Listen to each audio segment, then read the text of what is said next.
И днес на форум на Американската търговска камера, ако не се лъжа, в Шератън, луксозен обяд с много подакващи такива обслужващ персонал на премиера в лицето на шефове на медии, на BTV, на Нова, на Канал 1, шефки на медийни концерни като Гочева и други такива лица и разни бизнесмени, които са също такава килимче на властта.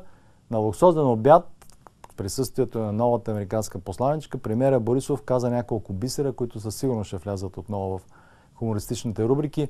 Но аз ще се спра на нещо, което той каза с сериозен тон.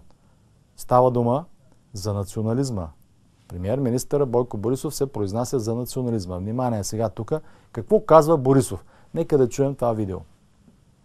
Трябва да спазваме правилата. Иначе Европа ще стане жертва на популизма и национализма. Много е лесно да излезеш и да кажеш на хората, ако аз дойда на власт, ще вдигам пенсии, заплати и ще правя работни места. Как? Откъде? В парламента поне 10 пъти до сега съм обяснявал как и откъде могат да дойдат средствата. Ето ви това, което пише на плаката. Ще го изчета дословно. Къде са парите на България? Електроразпределението ни е подарено на трите чужди фирми ЧЕЗ, ЕОН и ЕВН. Годишно губим над 1 милиард евро. Комуникациите ни са подарени на трите чужди фирми МТЕЛ, Глобал и Вивател. Годишно губим над 1 милиард евро. Добивът на злато е подарен на чужди фирми чрез престъпни концесии. Губим годишно над 3 милиарда евро. Контрабандата на българските митници се увеличава. Годишно губим над 2 милиарда евро. Правителството отпуска огромни помощи за циганското население. Годишно губим над 3 милиарда лева. И какво постановява програмата на партия Атака? Планът Сидеров. Минимална пенсия в България 500 лева. Минимална заплата 1000 лева. Сега. Ето как ще стане това. Незабавно разваляне на договорите с ЧЕЗ, ЕОН, ЕВН и връщане на печалбата от над милиард евро годишно в български ръце в полза на цялата нация.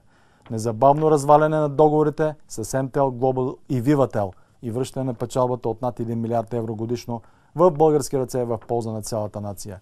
Незабавно разваляне на концесиите за златодобив и връщане на печалбата от над 3 милиарда евро годишно в български ръце в полза на цялата нация. По данни от последните проучвания в България има залежи на злато за над 700 милиарда лева. Нов регламент и състав на митниците и връщане на печалбата от над 2 милиарда евро годишно в български ръце в полза на цялата нация. Строеж на 2 нови блока на АЕЦ Козлодуй плюс нова АЕЦ. Създаване на държавна банка само за бързо и ефтино кредитиране на малък и среден бизнес. Създаване на кооперативна банка с начално финансиране от държавата специално за селското стопанство. Ликвидиране на безработицата за 6 месеца със специална държавна програма за заетост чрез държавни проекти и поръчки българският работник преди чуждия. Създаване с държавно финансиране на високотехнологичен парк и държавен център за реализация на български изобретения и патенти, които ще носят милиардни печалби. И последно, генерално пренасочване на българската икономика към Китай, Индия, Бразилия, Япония и Русия, което дава стратегическа опора на целия този план. Тези промени са възможни, те са жизнено нужди на България. Можем да ги направим, знаем как. Нужно е само едно. Трябва властта да е в правилните ръце.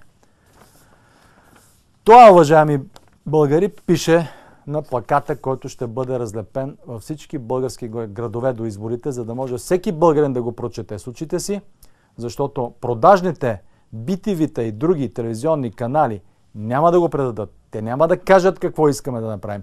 Няма да покажат как можем да го направим, защото това е изпълнимо и то е реално, господин Борисов.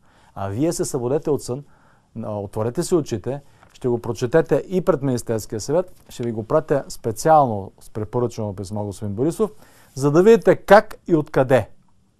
И ако след това продължите да мамите, да демагогствате, мога да ви кажа само едно.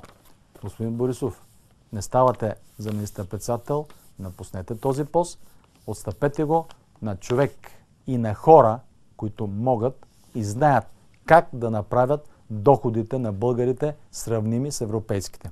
Вашите доходи са добри, аз съм убеден. Всички говорят, че вече сте милиардер. Само, че милионите българи живеят в мизерия. За техните доходи следващия мандат и правителство трябва да работят на първо място. Ако продължавате да повтаряте, че няма как и няма откъде, вие показвате, че или сте накадърен, или сте послушен васал на колонизаторите, които ви тупат по рамото, давате им скъпи обяди в Шератън и правите поклони пред тях. Те са тези, които искат България да няма ядрена енергетика, да няма икономика, да няма високи доходи и да бъде нация от аборигени, които да живеят мизерно. А щом вие сте съгласен с това, значи не сте българин. Значи не обичате българите, значи не работите за българите. Така че престанете с демагогиите, че няма откъде. Показах ви откъде и ще ви го показвам пак всеки ден и всеки час.